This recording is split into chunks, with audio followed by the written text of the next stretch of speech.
Hello everyone, Assalamu alaikum. How are you all? I hope you're well. Welcome back to my channel in this new video.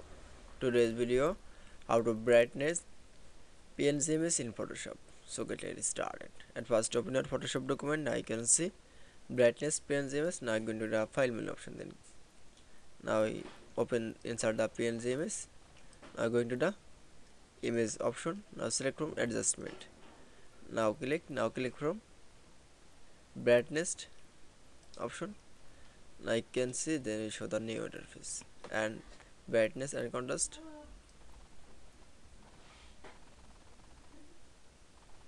and plus and minus.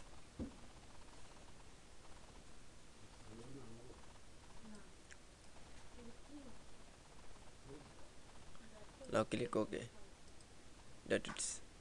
Now I can see brightness PNG image in Photoshop document is very easily. I hope to enjoy the video. Please like, comment, share and subscribe my channel.